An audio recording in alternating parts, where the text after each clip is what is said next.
we want to look at problems 5 and 6 on the practice 6C.5 worksheet. Now, when you're modeling motion with parametrics, you need to be careful to just pause in the beginning and analyze what's given to you so you know which equation to use, because what's different about parametrics is you have an equation for x and you have an equation for y. And you need to look at the problem and figure out which equation do you use first, and that's based off what's given.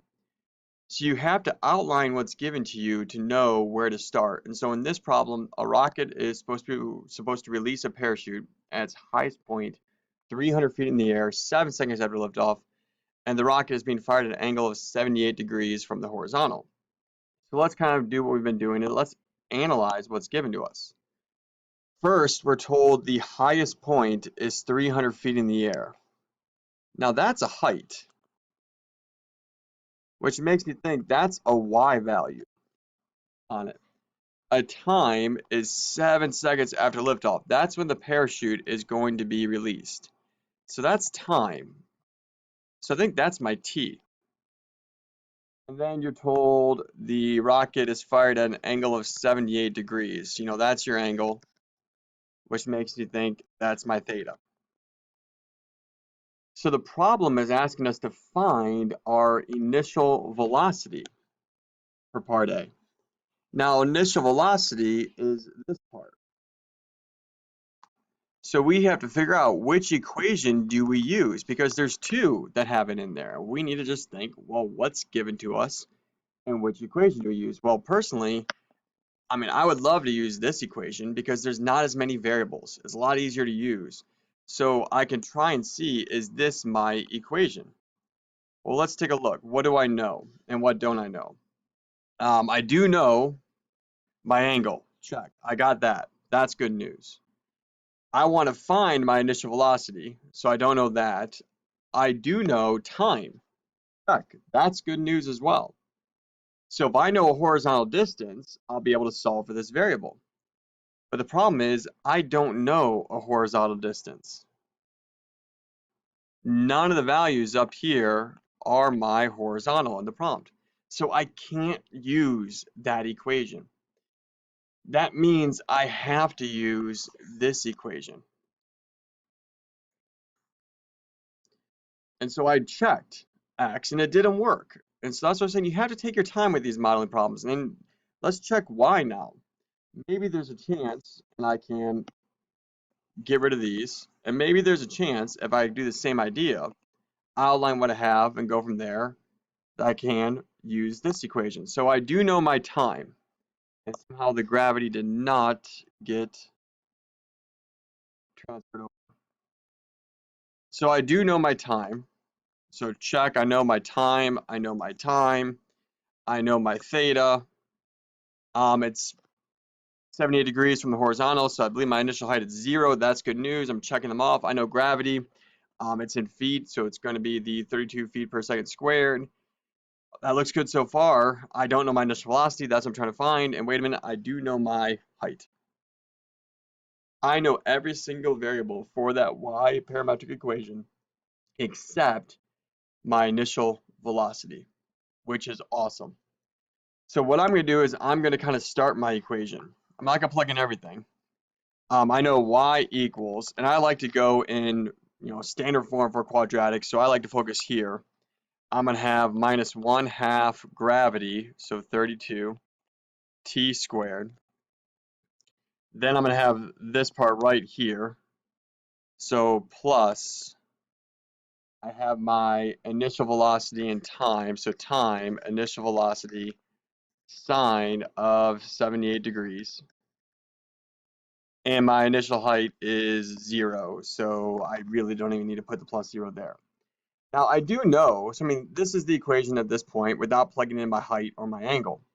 So I can plug in my height, and we're told the height is 300, so I know y is 300.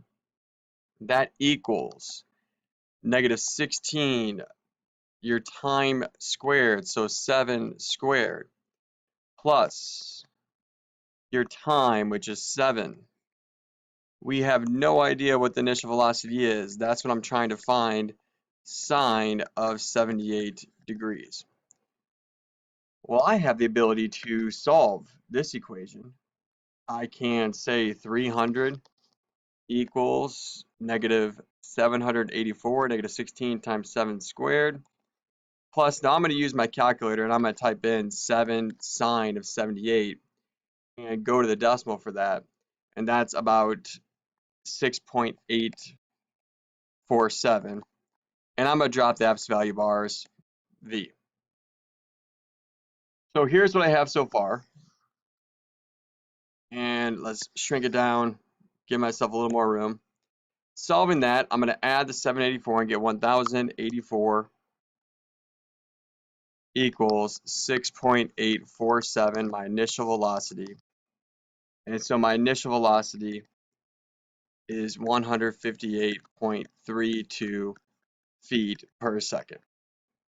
So this is a good problem, and it's different than the ones on the notes because in this case, I'm asked to use the y equation. But the ones on the notes, we were able to use the x equation because that's what was given to us. So take a moment in the beginning and outline what variables are given, and you have to realize you have two equations you may need to try. So I know its initial velocity. I can keep going from there. I can now write both my equations and I'll be fine. But part B says to protect the other students from the fallen rockets, the teacher needs to place warning signs 50 yards, that seems like it's important, from where the parachute is released. And I want to underline that because you're told in the beginning problem that the rocket is supposed to release a parachute at its highest point, which is 7 seconds. So the parachute being released means it's going to occur at a time of 7 seconds. So we still have to go back and figure out how the variables relate on it. And so now, how far should the signs be from the rocket is launched? So we're going to do this, and think about this. The rocket is being launched at an angle of 78 degrees. It's going to go in the air, it's going to go in the air, going to go in the air, going in the air, boom. And then at this point, the parachute is going to be released. And it's going to slowly fall to the ground. The teacher needs to place warning signs, and they need to be 50 yards away from the point where the parachute is released. Well, in that case, that means I can go 50 yards to the right, and I have to place a warning sign here. I can go 50 yards to the left, I need to place a warning sign here. So if I look at that, I'm looking for two values where I'm adding 50 yards and I'm subtracting 50 yards, but I'm also going to keep in mind the units. That's yards. Previous one was feet. So I have to realize I need to have the same units. 150 yards, sorry, 50 yards is 150 feet. And since I'm placing these warning signs left and right, that to me seems like a horizontal for it. I'm trying to find a horizontal distance. So I'm going to use the x equals equation that I have up on the top. So x equals, and we know our initial velocity, 158.32 times time cosine of our angle. So cosine of 78 degrees. But remember, I do know my time. I know it's 7 seconds. So I have x equals 158.32 times 7 cosine of 78 degrees. And that's going to give me an x value that is approximately 230.42 feet. Now that represents how far the rocket went horizontally after 7 seconds. So that's going to be this part right here. When the parachute is released, the rocket is 230.42 feet away from where it was shot off. Now we have to add 50 yards to that, which really is 150 feet to that, which is going to give me 380.42 feet. And I'm going to have to subtract 150 feet from that, which is going to give me 80.42 feet. And that's how far away the warning signs need to be placed on it. Drawing a picture really helps. Taking your time really helps for number 5 because it's unique. It's the first time you're using the y equation to solve for the initial velocity, and then you have to realize warning signs need placed in front of it and behind it when launched for it. So you have to add and subtract the 150 feet. Now for number 6, I'm going to apologize for it, is the prompt itself says an angle of 24 degrees, but the picture itself shows 45 degrees. So we're going to use the picture on this one to make it a little bit easier on it. So in a pumpkin tossing contest, a contestant won by using 2-foot telephone poles, huge rubber bands, and a power winch. The pumpkin was launched at an initial velocity of 120 feet per second at an angle of 45 degrees with the horizontal. So if I'm looking at the picture, and I'm going to use everything, even in the prompt, I'm told my initial velocity. That's good news. So I know my initial velocity. It looks like I know my angle.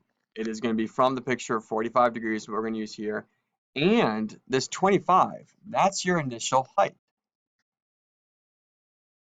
So write a set of parametric equations. So again, we know x equals, these are the two, t times initial velocity, cosine of theta, and y equals t initial velocity, sine of theta, minus, you got to take into consideration gravity, 1/2 gravity times time squared plus your initial height. Those are the two structures for parametric equations. Let's just plug them in. So we'll do the x first because that's easiest. X equals, if I know my initial velocity, yes I do. I know it's 125 feet per second. Time is the variable now. Do I know my angle? Yes I do. It's 45 degrees. So there is your horizontal parametric equation. So let's now do the vertical one. You're going to have to simplify here. Not a hard simplification, but we are dealing with feet. And since we're dealing with feet, that means I'm dealing with gravity being the 32 feet per second squared. So I have 125, my initial velocity, time sine of 45 degrees, minus 1/2 gravity, 32, times squared, plus my initial height, which is 25. Now this is me, half of 32, just going to erase that, and I'm going to write down minus 16, that one, and make it a little bit easier to deal with. So there are my two parametric equations, one for x, one for y. Part B says use the equations to see how far horizontally has traveled. Now, what am I trying to find here? How far horizontally? That means I want to use the x equation. I mean, I want to use this. X equals 125t cosine of 45 degrees, and I'm trying to find that x, which is awesome because that is an easy equation to use. But the problem is I don't know my time. We don't know how long this pumpkin was in the air. So I can't use that equation first. But I know I have to end with that equation. So I know the end game. I need then what's the other equation that's left? Well, if I can't use this equation, I have to use that equation. I have to use the y. And you may say, well, how can I use the y if I don't know my time? Same thing. I don't know my time on my x, so I can't use my time for my y. And that's true. But can I solve for my time and y? In other words, how far did the pumpkin travel? Well, we want to know this right here. When does the pumpkin hit the ground? And the pumpkin hits the ground at a y value of 0. So I can plug that in. I know 0 equals, and I can say 125 t sine of 45 degrees minus 16 t squared plus 25. So this is very unique. And I like to, sorry, but I have to do this. I like to write it in standard form so I could see that it is a quadratic equation. for it. So I'm going to move the negative 16t squared to the front and just shift everything over. So that makes me feel better. This is a quadratic, and so this is kind of unique. I have to solve. Well, to solve for quadratic, it has to be equal to 0. Check, it's equal to 0. That's good news. That's not bad. The next thing it has to do is I can either factor, I can use the quadratic formula, I can complete the square, or I can use a graphing calculator.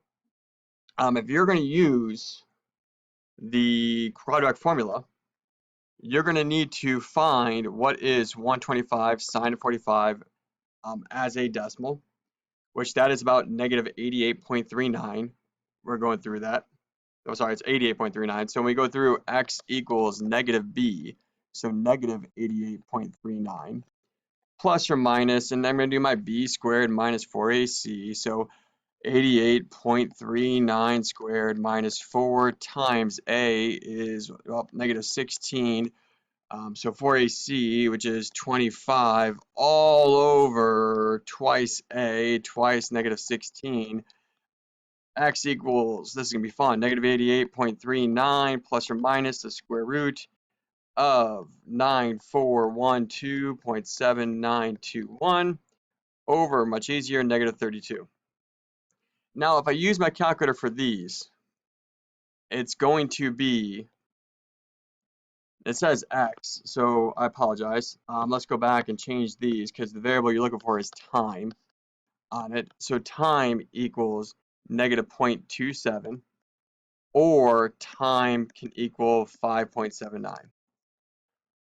But we don't have negative time, so I'm going to ignore that one, and I'm going to keep this one. This is how long the pumpkin was in the air, but that's not what the problem's asking us for. Don't worry, I'm doing the quadratic formula. I'm going to show you a much easier way to do it, because notice I'm not going to factor for this one. Quadratic formula, man, that was mean. But let's just finish the problem with it, is I want to know horizontally. So now I know my time. So I could say x equals 125 times 5.79 cosine of 45 degrees, which is approximately 511.79 feet. So that's one way of doing it. It's the quadratic formula, and that's the reason why I wanted to do this video, is kind of show you 5 and 6. Man, these are some complicated parametric modelings. We would go over these in class if we were able to meet. But I'm going to show you another way, and that way involves your graphing calculator. Is I'm going to go to my y equals, and I'm going to type in my equation, negative 16 x squared plus 125x sine of 45, close the parentheses, plus 25. So I'm in function mode, I'm in degrees. If I hit mode, I'm out of parametric for a minute, I'm in function, I'm in degrees. So you have this, and I'm going to hit graph. Now I'm not going to see the y-intercept because it's being shot from 25 feet, but I can see where it hits the x. So I can hit second trace, calculate, find my 0. Let's see, 1, 2, 3, 4, 5. It looks like it's between 5 and 7. So my left bound, I'm going to type in 5. Good, it marks it to the left. Right bound, I'm going to type in 7. It marks it to the right. I'm going to be wrong, but I'm going to guess 6. Oh, look, it's 5.79. Who knew? And so I can see that is my time at 5.79, and I could jump right there when it comes to writing it down using the graphing calculator for it. I can't say time is 5.79 from the graphic calculator and then go right to the equation. I could skip that entire quadratic formula, but who wants to miss all that fun? And so you have your time and go from there. So I want to show you can use the graphic calculator, you can use the quadratic formula. In number 4, which is not in this video, you could use factoring in that case. But I have everything I need. Now I know all my information. So how high was the pumpkin after 1.3 seconds? That's part C. And so we have it, and we're looking, and we're just shooting the pumpkin, and bam, let's just say that right there is time is 1.3 seconds. And we want to know what's the height. Well, then I want to know my y equation on it. I want to know y equals negative 16t squared plus 125t sine of 45 degrees plus 25. And we know, in this case, how high is it after 1.3 seconds. So I can just plug in 1.3 for my time. That right there is just straight order of operations. So we can plug that directly in the calculator and get 112.86 feet for it. So these two problems were a little more complicated on it because they weren't direct. They weren't plugging right into one and getting the other. You had to do a workaround. And number 5, you had to deal with the harder equation. You had to deal with the y equation first to find missing information, which that's the first time we had to deal with that. And then number 6, you had to deal with either quadratic formula, factoring, or your graphing calculator to find the time because there was a quadratic there. So hopefully this helps you with 5 and 6, understand the process on it. Again, reach out if you have any more questions.